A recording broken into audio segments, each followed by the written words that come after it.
अस्सलामुअलैकुम नाज़रीन, उम्मीद आप सब खैरियत से होंगे। प्रोग्राम गिलगित बल्तिस्तान की आवाज से मैं हूँ आपकी होस्ट महविश मुमताज बेग। नाज़रीन, जैसे कि हम सब जानते हैं कि इस वक्त कोरोना वायरस की जद में पूरा मुल्क, पूरा पाकिस्तान, पूरी दुनिया जो है इससे मुतासिर हो रही है।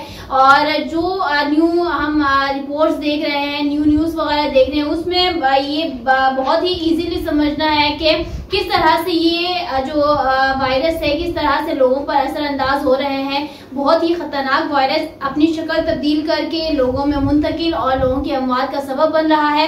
आज के प्रोग्राम में हम इसी वायरस के ऊपर बात करेंगे और जो इस वक्त करंटली हमारे मुल्क की सिचुएशन बनी हुई है as compared to other countries, क्या सिचुएशन है, क्या इम्प्लीमेंटेशन होनी चाहिए और क्या प्रिकॉशनरी स्टेप्स को फॉलो की जा रही हैं या नहीं, गवर्नमेंट लेवल पर, प्राइवेट सेक्टर्स पर या पब्लिकली अगर हम बात करें तो क्या सिचुएशन है ओवरऑल, इसके ऊपर आज हम बात करेंगे डिटेल में। और नाज़रीन, आप यहाँ स्क्रीन पर देख सकते हैं कि जो अभी इस वक्त डेथ केसेस हैं कोविड के हवाले से, रिकवरी से, न्यू इफेक्टिव पेशेंट्स वगैरह हैं, उसकी जो ओवरऑल परसेंटेज है आप स्क्रीन पर देख सकते हैं कि किस तरह से ये इंक्रीज हुआ है और कौन कौन से एरियाज ज्यादा इफेक्ट हुए हैं कोविड से और कौन से एरियाज की जो है अभी शरह इस कोविड के हवाले से कम है।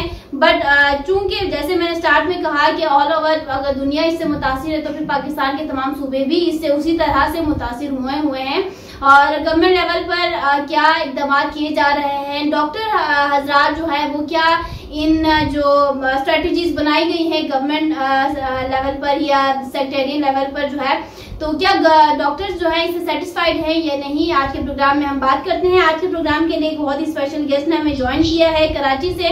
कराची के मशहूर मारूफ neurosurgeon, consultant brain and spine surgeon हमारे साथ मौजूद हैं, डॉक्टर औरंगजेब अब्बासी साहब। अस्सलाम वालेकुम sir and welcome to the programme. वालेकुम सलाम Mahvish, thank you for having me in your programme.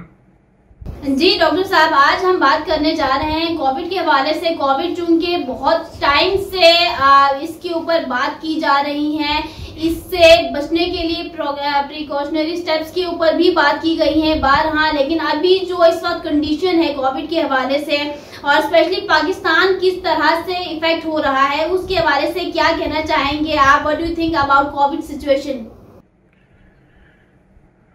देखें, सबसे पहले तो कोविड काफ़ी तेज़ी से फैल रहा है, स्पेशली जो बड़े सिटीज़ हैं लाइक कराची, लाहौर, और आजकल क्योंकि ईद का सीज़न है तो उसमें काफ़ी हमें नज़र आ रहा है कि कोविड काफ़ी तेज़ी से बढ़ रहा है। एवरेज अगर हम देखें, आपने भी स्टैट्स दिखाए होंगे, तो 2500 लोग पर डे जो है वो इफेक्ट हो रहे हैं कोविड से, जो काफ़ी इंक्रीज हुआ है पहले के मुकाबले में। जब इस तरह से इंक्रीज होता है तो हॉस्पिटल पे भी बहुत ज्यादा लोड पड़ता है पेशेंट्स का।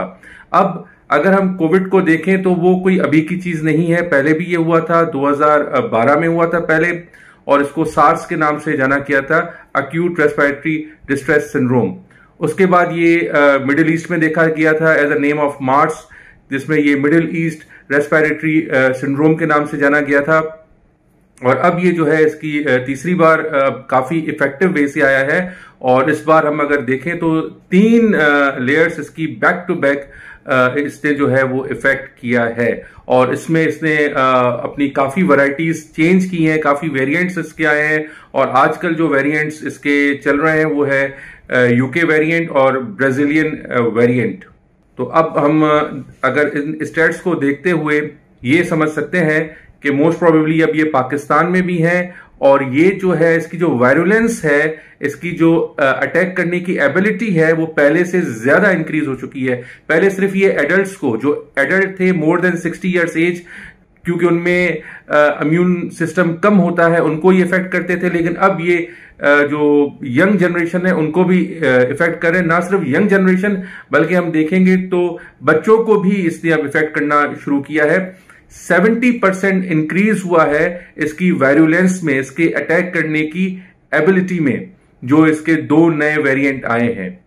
जी महविश, ठीक हो गया। तो अभी आप क्या समझते हैं कि इसकी ये जो तीसरी लहर है कोविड की इतने बुरे अंदाज में इंक्रीज होने की बैक पे क्या वजूहत आप समझते हैं? देखिए, सबसे पहले तो इनिशियली लोग काफी डरे हुए थे जब आपने एक साल पहले देखा होगा, लेकिन लोगों ने बहुत ज्यादा लाइटली ले लिया और उसके इफेक्ट्स हम देखते हैं हमारे बाजारों में, हमारे जो मॉल्स हैं उनमें हमें नजर आते हैं। तो लोग इसको इतना संजीदगी से ले नहीं रहे, जबकि ये जिसके ऊपर, जैसे मैंने पहले भी बताया था कि जिसके ऊपर ये सिचुएशन गुजरती है उनको ही पता है।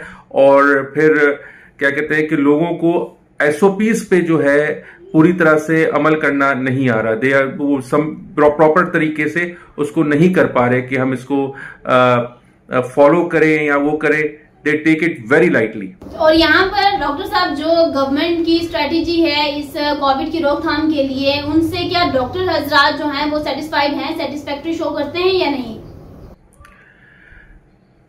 देखिए महविश, जो गवर्नमेंट है उसने अपने तरीके से जितना भी हो सका है वो स्टेप्स उठाए हैं। उन्होंने स्मार्ट लॉकडाउन का फैसला किया है, और ताकि जो हमारा लोअर मिडिल क्लास तबका है वो इससे इफेक्ट ना हो, और उन्होंने स्मार्ट लॉकडाउन किया है, कुछ घंटों की इजाजत दी है और फिर इवनिंग में ये सब कुछ बंद कर देते हैं।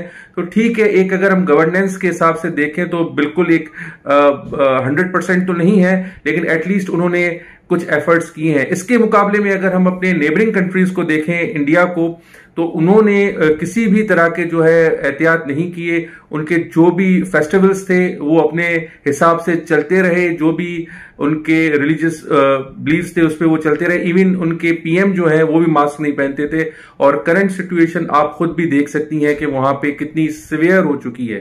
तो अगर हम उससे कंपेयर करें तो अल्हम्दुलिल्लाह हमारी कंडीशन भी बहुत बेहतर है, और हमारी गवर्नेंस भी उनसे काफी बेहतर रही है कंट्रोल करने में। ठीक हो गया, दैट मीन्स के सेटिस्फैक्ट्री शो करते हैं आप अभी इस वक्त। ओके, अभी जब कोविड के ऊपर काफी रिसर्च की गई है और यहाँ पर जो ब्रेन फॉग का जिक्र निकलता है, डॉक्टर साहब इस हवाले से क्या इन्फॉर्मेशन है, क्या कहना चाहेंगे? What is brain fog? जी, महविश, आपने बहुत अच्छा एक सवाल पूछा है, और बल्कि ये मेरी स्पेशलिटी से भी रिलेटेड है काफी हद तक। देखें, ब्रेन फॉग जो है, काफी लोग इस चीज को समझ नहीं पाते। जिन लोगों को कोविड होता है और वो उसकी सिवियरिटी में जाते हैं, like moderate to severe cases जो उससे होते हैं, या जो वेंटिलेटर से वापस आते हैं केसेस, उनमें विथ टाइम सर्टेन सिम्टम्स पाए जाते हैं, जैसा कि उनकी जो है मेमोरी लॉस हो जाती है, डेमेंशिया की तरफ जाते हैं, ज्यादा कंसंट्रेट नहीं कर पाते चीजों में, उनके हाथ पांव में नमनेस रहती है, फोकस नहीं कर पाते, डिप्रेशन में चले जाते हैं। ऐसे काफी केसेस हमारी ओपीडी में आए हैं। काफी पेशेंट्स ने हमारे से राब्ता किया है इस बारे में कि भाई हमें कोविड हुआ था, मॉडरेट उनके सिम्टम्स थे या किसी हद तक सीवियर लेवल के सिम्टम्स थे। अब उनको जो है, जब वो नॉर्मल लाइफ में आए हैं तो या तो वो डिप्रेशन में है, या कंसंट्रेट नहीं कर पा रहे, या उनको हाथ पांव में कमजोरी महसूस होती है, सुस्ती महसूस होती है, फटीक महसूस होती है। इस तरह के जो है काफी केसेस आते हैं। तो हम उनको फिर एज पर केस उनको हम ट्रीट करते हैं और कोशिश करते हैं कि वो अपनी नॉर्मल लाइफ की तरफ जाएं। ठीक हो गया। ओके, यहाँ पर डॉक्टर साहब भी मैं एक बहुत ही इंपॉर्टेंट क्वेश्चन आपसे करने जा रही हूँ। एक तो देखिए, अभी कोविड है ये सबको पता है, अब कुछ लोगों के मिसकंसेप्शन कुछ और है इसके हवाले से। मैं आपसे ये जानना चाहती हूँ कि क्या इसके हवाले से प्रिवेंशन और मेडिकेशन किस कदर इम्पोर्टेंट है, और इसके ऊपर इम्प्लीमेंटेशन किस तरह से हो सकती है या फिर की जा सकती है? बहुत अच्छा सवाल किया महविश आपने, क्योंकि अगर हम देखें तो करंटली हमारी हॉस्पिटल्स जो है ओवरबर्डन्ड है पेशेंट से। डेली के हिसाब से अगर देखा जाए तो 2500 पेशेंट कोविड से इफेक्ट हो रहा है, और ये बहुत ज्यादा रेशो है। अगर हम देखें तो एशिया में, साउथ एशिया में हम दूसरे नंबर में है इंडिया के बाद, और एशिया में शायद हमारा 7th नंबर है, 6th या 7th नंबर है। तो इसको हमें कंट्रोल करना चाहिए। अच्छा, जिन पेशेंट्स में इस तरह के सिम्टम्स आते हैं, खासतौर पे माइल्ड सिम्टम्स होते हैं, तो वो अपना घर में भी ट्रीटमेंट करते हैं, और अक्सर लोग प्रिफर करते हैं कि हम घर में ही करें। तो उनको फिर सिम्टोमेटिक ट्रीटमेंट दी जाती है, जिसमें एजिथ्रोमाइसिन है, विब्रामाइसिन है, या एंटी एलर्जिक दी जाती है, एंटीहिस्टामाइंस दी जाती हैं। हेडेक उनको रहता है तो पेनाडोल वगैरह वो यूज करते हैं, स्टीम वो लेते हैं। तो इस तरह की चीजें करके, और घर में अगर वो है तो कोई एक ही बंदा उनके साथ कांटेक्ट में हो, पूरी फैमिली उनके साथ कांटेक्ट में ना आए, और वो उसी से ही डिस्पोजेबल जो हमारे पास यूटेंसिल्स आते हैं उसी में उनको फूड खाना वगैरह दिया जाए।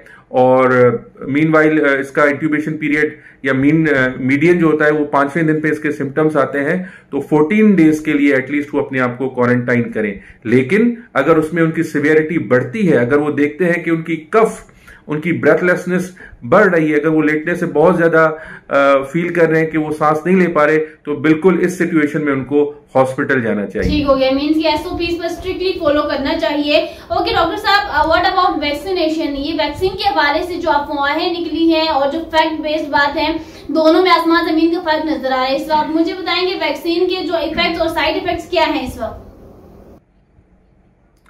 देखें, वैक्सीन लगवाना जो हमारे पास जो अवेलेबल है वो वैसे तो उनके मुख्तलिफ नाम है, लेकिन I will be very simple. एक चाइना की है, रशिया की है और अमेरिकन फाइजर्स वालों की वैक्सीन है। हमारे पास चाइना की अवेलेबल है।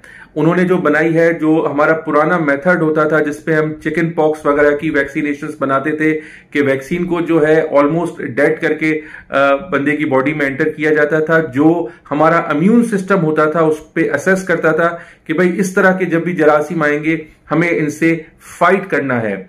ठीक है, तो चाइना की उसी बेस पे बनी हुई है। अमेरिकन जो वैक्सीन है वो उन्होंने बनाई है उसके mRNA पे, उसके मैसेंजर आरएनए पे उन्होंने सिर्फ उसको बनाया हुआ है, तो वो काफी मुख्तलिफ है। जो हमारे इस रीजन में यूज होती है उससे काफी डिफरेंट है। तो बहरहाल वैक्सीन का जहां तक ताल्लुक है बिल्कुल वो करवानी चाहिए। यही वाहिद प्रिवेंटिव रास्ता है कि जिससे हम बच सकते हैं। जब तक हमारी 70 to 80% पॉपुलेशन वैक्सीनेटेड नहीं हो जाती, कोरोना खत्म नहीं होगा। सो बिल्कुल हमें वैक्सीनेशन की तरफ जाना चाहिए। दूसरा, इसमें आपने इशू पूछा साइड इफेक्ट्स का। देखिए, अगर पेशेंट पहला शॉट लेता है, फर्स्ट शॉट लेता है, फर्स्ट डोज जब लगवाता है, उसमें अगर उनको कोई हाइपर सेंसिटिव रिएक्शन या इस तरह की चीज सामने आती है या एनाफाइलेक्सिस होता है, तो फिर उनको एहतियात करनी चाहिए दूसरे के लिए। और ये कैसे पता चलेगा? जैसे ही कोई वैक्सीन के लिए जाता है, उनको आफ्टर वैक्सीन कम से कम 15 से 20 मिनट वहां वेट करना चाहिए कि कोई रिएक्शन तो नहीं है। अब ये हम नहीं बता सकते कि किसको रिएक्शन होगा, किसको रिएक्शन नहीं होगा, ये चीज तो कोई भी नहीं बता सकता, लेकिन उनको कुछ देर वहां एटलीस्ट 20 मिनट्स वेट करना चाहिए। लेकिन बहुत ही रेयर है कि किसी को इस तरह का 1000 में कोई 1 या 2 होंगे कोई रिएक्शन हो। हाँ, जब ये सेल्स बॉडी में जाते हैं, जब ये हम वैक्सीन लगाते हैं, तो हमारी बॉडी का जो इम्यून सिस्टम है उससे लड़ता है, हमारी टी सेल्स, एंटीबॉडीज उससे लड़ती हैं, उसको पहचानने की कोशिश करती हैं, तो बॉडी में इन्फ्लेमेटरी रिएक्शन होता है, जिसकी वजह से पेशेंट को बुखार, हेडेक, इस तरह के, या लिथार्जी, थकावट, इस तरह के सिम्टम्स कुछ टाइम के लिए रहेंगे। तो आप सजेस्ट करते हैं, अभी जो भी आपको सुन रहे देख रहे हैं, इवन कि आप बस वैक्सीन जो है वो इम्पोर्टेंट है इस वक्त बहुत ज्यादा, जिस तरह से एसओपीज को फॉलो करना है। बिल्कुल मैं सजेस्ट करूंगा महविश के वैक्सीन मस्ट है। और जैसा कि मैंने पहले कहा, इसका हल सिर्फ यही है कि जब तक हमारी 70 to 80% पॉपुलेशन वैक्सीनेटेड नहीं हो जाती, तब तक इससे जान नहीं छूटेगी। और जब इसके वेरिएंट भी हैं, इसमें एक मैं ऐड करता चलूं, कुछ लोग कहते हैं कि भाई हमें वैक्सीन के बाद भी ये हो जाता है। कोई बात नहीं है, वैक्सीन के बाद हो सकता है, वैक्सीन से पहले वो बहुत सिवियर अटैक करता, वैक्सीन के बाद सिम्टम्स माइल्ड हो जाते हैं। तो इस पे आप बिल्कुल वो ना करें। कोविड बिल्कुल अपने मुख्तलिफ वेरिएंट के साथ आया है, और इसका हल सिर्फ और सिर्फ वैक्सीनेशन है, करंट जो हमारे पास चॉइस है। ठीक हो गया। अभी डॉक्टर साहब एक लास्ट में एक क्वेश्चन आपसे एक बात भी डिस्कस करूंगी। अभी रिसेंटली पीएम साहब ने भी कहा कि ये जो कोविड का जोर शिद्दत जो अख्तियार कर गया है, उसकी वजह सिर्फ और सिर्फ आवाम की ही लापरवाही है। एसओपीज पे उस तरह से इम्प्लीमेंटेशन नहीं की जा रही और सीरियस भी नहीं ले रहे। तो ये कौन से, अभी देखें शॉप्स वगैरह, मार्केट्स वगैरह हम देखें तो उनको टाइम शेड्यूल दिया गया है। इसके अलावा सरकारी और गैर सरकारी जो दफातर हैं उन पर भी जो है वो टाइम और शेड्यूल के मुताबिक वो लोग काम कर रहे हैं। फिर और कौन सी ऐसे एसओपीज हैं जिसके ऊपर आवाम इम्प्लीमेंट कर रहे हैं? इवन गरीब तिबका जो है वो तो बिल्कुल फिर अपनी जान से वैसे ही हाथ धो बैठेगा, ये कुछ भी नहीं मिलेगा। तो या फिर कोविड से जान ले, या फिर जो है एज यू नो हाँ, या कोविड से जान ले या भूख से जान ले। महविश देखें, अगर हम देखें तो डेफिनेटली पाकिस्तान इस सिचुएशन में नहीं है कि यहाँ पे कंप्लीट लॉकडाउन हो, क्योंकि जैसा कि मैंने बताया कि जो लो इनकम लोग हैं, आपका भी इशारा उनकी तरफ ही है, वो काफी इफेक्ट हो जाते हैं इस चीज से। तो हम कंप्लीट नहीं कर सकते। गवर्नमेंट एटलीस्ट अपनी कोशिश कर रही है, ऑल्दो वो 100% नहीं है, और ज्यादा बेहतर इकदाम हो सकते थे। हमारा लास्ट रिसोर्ट था कि हम आर्मी को लाएं। बड़े शहरों में आप देखें उन्होंने आर्मी भी इंट्रोड्यूस कर दी, वो भी आ गई। इसके बाद और तो कोई स्टेप नहीं रह जाता। हाँ, हम अगर देखें अवाम की तरफ तो अवाम बहुत लाइटली लेती है। चलें, अगर हम शॉपिंग की भी महविश बात करते हैं, वहां पे भी आप देखें कि पूरी की पूरी फैमिली शॉपिंग पे जा रही है, पूरे के पूरे लोग अपने मॉल में जा रहे हैं। तो इस तरह की सिचुएशन मेरा ख्याल है नहीं होनी चाहिए, लोगों को सीरियस लेना चाहिए। लाहौर में आप देखें लोग, बच्चों को कोविड हो गया, इवन इस हद तक कि बच्चे वेंटिलेटर की लेवल तक गए हुए हैं। अब जिनके गए होंगे बच्चे, उनको ही इस सिचुएशन के बारे में पता होगा, वही इसके बारे में जान सकते हैं। अब हम लोगों को बिल्कुल इस बारे में एहतियात करना चाहिए। मास्क लाजमन पहने। हम आज भी देखते हैं लोग सिंपल 1.5 साल से ही बात हो रही है, मास्क भी नहीं पहनते, हाथ प्रॉपर वॉश नहीं करते, पूरी फैमिली आती है, बच्चों को लेकर आते हैं। तो खुदारा मेरी तो उनसे यही रिक्वेस्ट होगी कि अपनी फैमिली का एहतियात करें और सिर्फ जरूरी चीजों को इन चीजों से एहतियात करें। बट डॉक्टर साहब, यहाँ पर लॉकडाउन का जिक्र किया, लॉकडाउन इज द सोल्यूशन तो नहीं है ना फिर? देखें, सबसे पहले तो ट्रैवलिंग हमें रोकनी पड़ेगी कि जो बाहर से लोग आते हैं, ये वेरिएंट्स मुख्तलिफ जो हैं, वो ट्रैवल हमें जो है वो लिमिटेड करना पड़ेगा। बाजारों में जाना लिमिटेड करना पड़ेगा। गवर्नमेंट को अपने एंड पे और थोड़ा लोगों के ऊपर सख्ती करनी चाहिए। डेफिनेटली हमारे सामने जो इंडिया में हालात होते हैं, पाकिस्तान में 1-1.5 महीने के बाद उसी तरह के आते हैं। खुदा न ख्वास्ता उस तरह के हालात हों, लेकिन कंपैरेटिवली हमारी गवर्नमेंट ने थोड़ा सा बेहतर सिस्टम दिखाया है। और इसको स्टॉप करने का तरीका यह है कि बस हम अपनी डिस्टेंस मेंटेन करें, मास्क का इस्तेमाल करें, गैर जरूरी काम के लिए हम ना निकलें, और सिर्फ वही अफराद घर से बाहर जाए जिनको कुछ काम हो, खरीदारी करनी हो। पूरी की पूरी फैमिली, बच्चे लेके जो लोग चले जाते हैं, उसकी वजह से हम सिर्फ कोविड को फैला सकते हैं, कंट्रोल नहीं कर सकते। बस हम बाहर ना जाएं, that means it's simple way ना, और बहुत इंपॉर्टेंट होता है। बस एसओपीज को फॉलो करना इस वक्त बहुत जरूरी है। तो लास्ट में क्या मैसेज देते हैं आप हमारे व्यूअर्स को? मैसेज मेरा यही है कि सबसे पहले तो हम बात कर चुके हैं कि आप एसओपीज पे अमल करें। सबको पता है, हर टीवी चैनल्स पे उसको मैसेज आता है एसओपीज का। प्लस में मैं लोगों को ये कहूंगा कि एज सून एज पॉसिबल अपने आप को वैक्सीनेटेड करवाएं, वैक्सीन करवाएं। अगर आपको गवर्नमेंट में अवेलेबल है, गवर्नमेंट में, और मेरी गवर्नमेंट से भी ये रिक्वेस्ट होगी, अगर कोई हॉस्पिटल बाहर से इस तरह की वैक्सीन लाता है तो उनको प्लीज आप अलाउ करें। काफी प्राइवेट हॉस्पिटल्स हैं वो वैक्सीन करवा रहे हैं, तो जो लोग अफोर्ड कर सकते हैं वहां से करवाएं, ताकि लोग ज्यादा से ज्यादा वैक्सीनेटेड हों। आज की एक खबर थी कि बलूचिस्तान में सिर्फ 24 लोग आए वैक्सीन करवाने के लिए। इसका मतलब ये हमारी तरफ से, गवर्नमेंट की तरफ से एक फेल्यूर है कि हम आवाम को प्रॉपर मैसेज नहीं दे पाए। ठीक है, 24 आप अंदाजा कर सकती हैं। कराची में एवरेज डेली जो है 4,000-5,000 लोग वैक्सीनेटेड हो रहे हैं। ये मैंने खुद देखा है, करवाए हैं। लेकिन सिर्फ 24 लोग बलूचिस्तान में एक दिन में, आज की तारीख में। तो इसका मतलब ये है कि उनका इस चीज पे बिलीफ ही नहीं है, वो मानते ही नहीं है इस चीज को। तो खुदारा ऐसा ना करें, पूरे पाकिस्तान को इस इशू पे साथ चलना होगा, तभी जाके हमारी कोविड से जान छूटेगी। जी बिल्कुल ठीक कहा आपने। Thank you so much for join आज डॉक्टर औरंगजेब साहब। और नाज़रीन, यहाँ पर डॉक्टर साहब ने जितनी भी इंफॉर्मेशन प्रोवाइड की है फैक्ट बेस्ड पर है, और इसके अलावा वैक्सीन के हवाले से जो लास्ट में इन्होंने बात की है, ये इस बात पर हमें सोचने की जरूरत है, और इसके बाद जो है ना इस पर इम्प्लीमेंट करने की बहुत सा जरूरत है। बिकॉज जान है तो जहान है, जान है तो फिर आप जो है अपने जहान को चला सकते हैं। अदरवाइज अगर मिसकंसेप्शंस में डूबे रहेंगे तो यकीनन फिर जो है वो हम कहीं के नहीं रहेंगे। सो इस चीज को जरा देखें, समझें और करें, देन इसके ऊपर अमल जरूर करें। और इसी के साथ दीजिए मुझे इजाजत। इंशाल्लाह नेक्स्ट प्रोग्राम में दोबारा हाजिर होंगे, तब तक के लिए अल्लाह हाफिज।